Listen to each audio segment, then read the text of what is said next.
आपके चैनल ज्ञान कोश बिहार में स्वागत है। एक और खुशखबरी जो है वो आपका बिहार बिजली विभाग लेकर आया है। खुशखबरी क्या है तो आइए जानते हैं। जैसा कि आपको पता होगा कि जो जेएसी का अभी ज्वाइनिंग लेटर दिया गया है, इसका कार्रवाई कितना फास्ट हुआ ये तो आप जानते ही हैं। तो जेएसी में एक ऐसा रहस्य सामने आया है खुल के, जिसको आप जानेंगे तो खुश हो जाएंगे। और वो कौन सा रहस्य है? ये लेटर है 4 अक्टूबर 2025 का। लेटर नंबर है 1490। आप देख सकते हैं कि ये है एम्प्लॉयमेंट नोटिस नंबर 4/2024, जो जेएसी का एम्प्लॉयमेंट नोटिस नंबर है। और इसमें लिखा गया है कि following provisionally newly appointed junior account clerk who have joined in Bihar state power holding company limited on 4 October 2025 are posted at the place of mention. यानी कि ये है पोस्टिंग ऑर्डर। ये क्या है? पोस्टिंग ऑर्डर है। और किनका है? तो जिन्होंने जेएसी कब ज्वाइन किया था? 4 अक्टूबर को जिन्होंने यहाँ ज्वाइन किया। यानी कि आपको याद होगा तो 4 अक्टूबर को ही जितने भी कैंडिडेट थे जेएसी के, उन सभी को अपॉइंटमेंट लेटर दिया गया था। और उस अपॉइंटमेंट लेटर में डेट भी मेंशन होता है कि आपको डिपार्टमेंट में किस तारीख को ज्वाइन करना है। तो फिर ये 3 आदमी कौन है जिनका ये अलग से लेटर निकाला गया है? तो यही आपके लिए खुशखबरी है कि ये 3 हैं कौन। तो आइए बताता हूँ कि ये 3 हैं कौन। तो आपने देखा यहाँ पे लिखा है कि ये 4 अक्टूबर को ज्वाइन कर लिया इन्होंने। और ये जो 3 हैं, ये 3 जो एक्स्ट्रा कैंडिडेट हैं, यानी कि उस दिन तो उन्होंने डॉक्यूमेंट जो अपॉइंटमेंट लेटर मिला वो तो मिल चुका। तो इसमें अब 2 बातें आती हैं। पहली बात ये है कि क्या ये 3 लोग ऐसे लोग हैं जिनका एक्स्ट्रा सेकंड लिस्ट जारी हुआ उसमें इनका नाम आया, या फिर ये ऐसे लोग हैं जिन्होंने 4 अक्टूबर को अपॉइंटमेंट लेटर नहीं लिया तो वापस इनका लेटर निकाला गया है 3 लोगों का।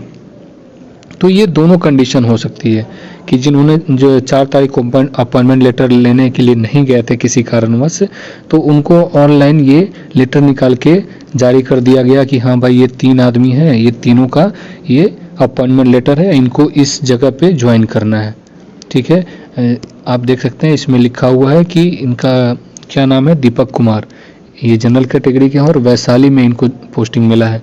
सोनाली सुंदरम है जनरल कैटेगरी के और इनको पोस्टिंग मिला है पटना में।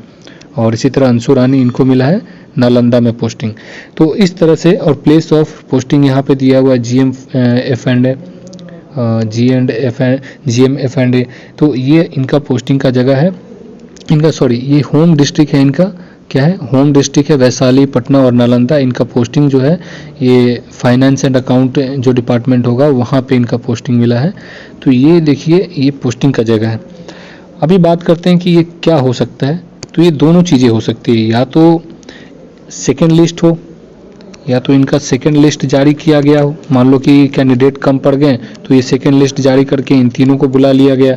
या फिर ये ऐसे लोग हो सकते हैं जो 4 अक्टूबर को इन्होंने अपना ज्वाइनिंग लेटर नहीं लिया है और उस कारण से ये इसको ऑनलाइन डाल दिया गया है एक लेटर बना के कि भाई ये लोग जो हैं 3 आदमी, इनको पोस्टिंग यहाँ पे दिया गया है तो ये ज्वाइन कर ले। तो जो पोस्टिंग मेंशन है ये तो 6 अक्टूबर को इनको ज्वाइन करना है। बाकी लोगों को 4 अक्टूबर को ज्वाइनिंग लेटर मिल गया था और उनका भी 6 अक्टूबर को ही ज्वाइनिंग होगा। ठीक है, तो ये लेटर था। अब इसके बारे में जो कंफर्म आपको न्यूज़ है कि ये आखिर दोनों में से है क्या, तो ये उनके अधिकारी से बात करने के बाद ही पता लगेगा कि आखिर ये किन तीनों का लिस्ट जारी है। अगर ये सेकेंड लिस्ट जारी होती है तो ये आपके लिए बहुत ही बड़ी खुशखबरी हो जाएगी कि मान लो कि अगर इसमें कॉरेस्पॉन्डेंस क्लर्क और ऐसे में अगर सीट खाली रह जाती है, बहुत लोग ज्वाइन नहीं करते हैं। कारण क्या होता है कि उनका कोई और एग्ज़ाम में हो जाता है सिलेक्शन, कहीं और सिलेक्शन हो जाता है, या कोई नहीं चाहते हैं कि इसमें आए। तो अगर सीट खाली होती है तो सेकेंड लिस्ट जारी होगा और ये आपके लिए बहुत बड़ी खुशखबरी है। तो यही आपको आज बताना था। और इसके बारे में जो कंफर्म जो न्यूज़ है कि आखिर ये सेकेंड लिस्ट है या बचे हुए कैंडिडेट थे अपॉइंटमेंट लेटर जिन्होंने नहीं लिया था, तो ये आपको मैं अगले वीडियो में ये पता करके ज़रूर बताऊँगा। ठीक है, तो आज के लिए इतना ही। धन्यवाद।